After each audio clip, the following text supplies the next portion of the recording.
Okay, so my body has dried and now I'm ready to work on his wing here. So the first shape that I'm going to work on is this whole shape right here. There is kind of a divide between this wing and then there's this under part here, but we're actually going to paint this entire thing with the red first, give it a little light and shadow, and once that dries we'll come back in and add some of those, just the indication of some feathers. So once again I'm going to wet this shape and I'm adding a little water to this edge too. You can see how it'll start to kind of blur. So I don't want there to be too much of a line right here at the top. You can kind of see how it looks on the photograph. And also the coloring. So this is another place where we deviate from actual nature because their wings are actually have a little brown in them, but we're going to keep our birdie nice and red. So once I have it wet, I'm actually dropping down to going to my smaller brush. I'm going to fully load with wet paint and I'm starting here at the bottom where the color is going to be more intense with shadow.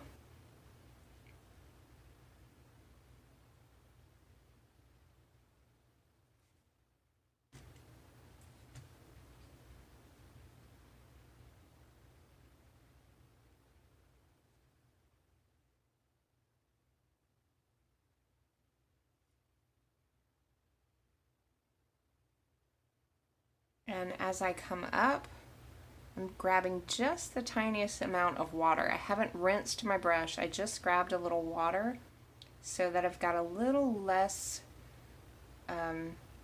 intense color as I come up to where the light would be hitting this area.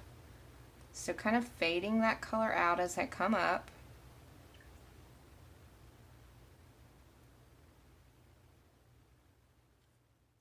And once again, I'm going to grab the tiniest amount of this yellow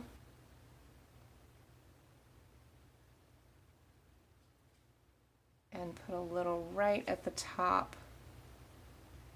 Whoop.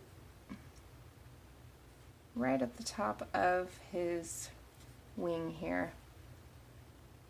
Not too much. I'll grab a little more red just to indicate that line there. We're going to come back and make that more intense, but I'm going to add a little paint here.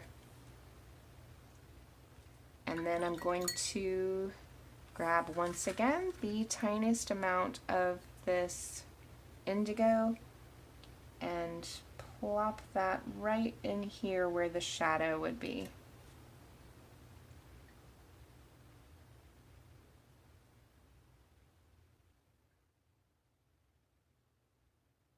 Just letting that indigo mix in with that red and create kind of that purpley color. If you get too much, like I just plop down a pretty intense color, I wipe off my brush and just kind of spread that out. Let it mix and mingle a little more so it won't be quite as intense. And now that one is complete. We'll let that dry, we'll move on to the next one. So we're going to move on to this wing. Remember that we're going to come back over, once the entire bird is painted, we're going to come back and add details. So we'll leave the detail alone for now. You want to make sure you get your entire first layer in before you start to come back and add detail. So once again, I am going to wet this area lightly. Got that wet enough.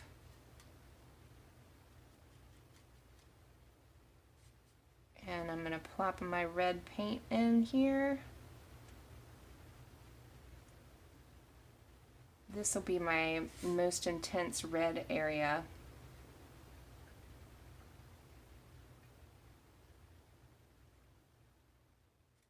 I'm going to switch down to my smaller brush to get into some of those tight areas.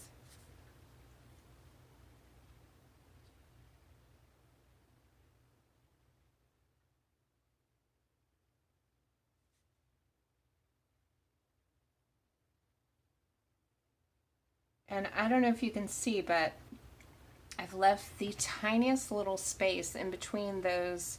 There's little feathers there, so I've left just the tiniest amount of space there, almost the size of my pencil, so pretty tiny.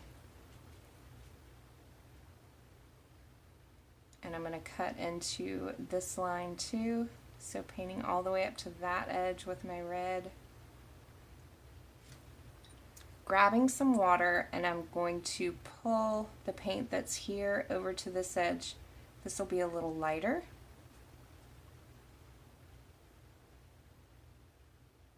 So that's my lightest area there. And now going into a tiny amount of indigo, and I'm going to start to apply that right underneath this wing.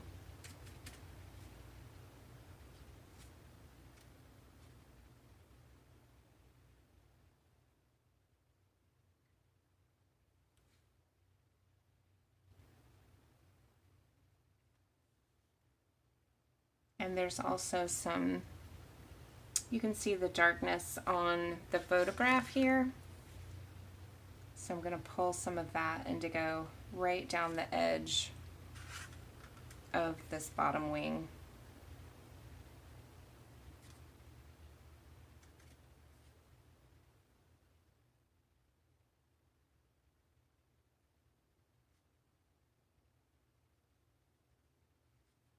And you can see how, so I had a little too much water on my brush when I put that indigo in, and you can see how it's kind of pushed that red away. So not to worry, I'm actually going back into my red and focusing a little more red here. And this area, this is the woes of watercolor. So this area has started to dry, and this area is still wet, so you can see the line that's happening here. When that happens, rinse your brush, dab it off so it's just slightly wet, and you can start to very lightly pull. So I'm pulling the water that's up there down, almost in feather shapes.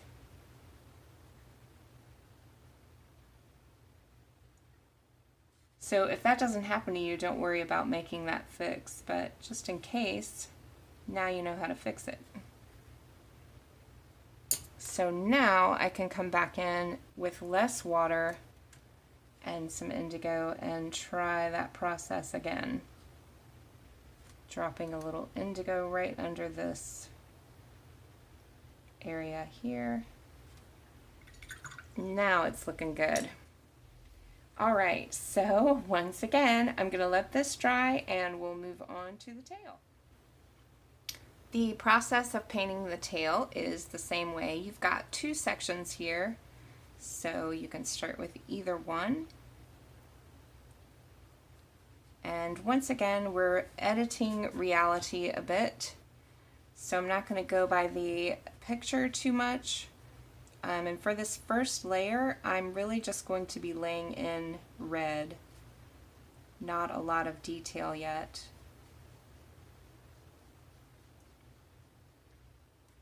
So I've got my area wet. Now adding some red paint. Pretty intense here.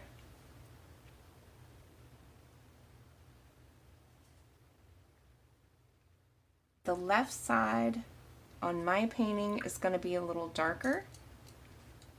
I'm going to leave my light on this right side, kind of follow the format that I did for the rest of the bird.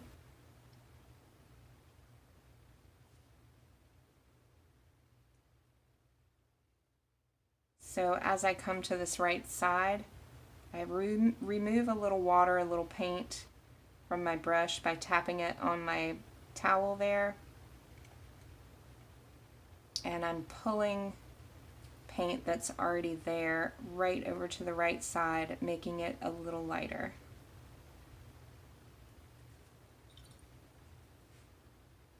And I will do the same process for this small section. For this one, I'm using my small brush for the entire thing.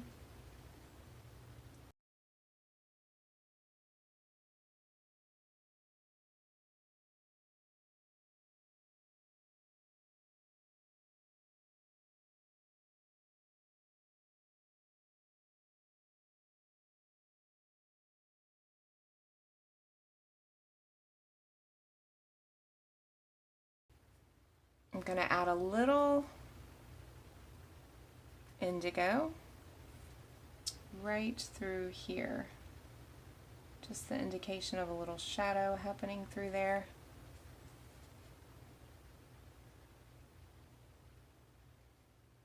And looks like I painted the background over this little teeny tiny section, so I'm just going to add red paint right on top of that indigo. It's in shadow anyway, so I think it'll be okay. Okay, so that's all you need to do for the tail for now. So now we can move into this part, his mask and his eye, and this is when it really gets exciting.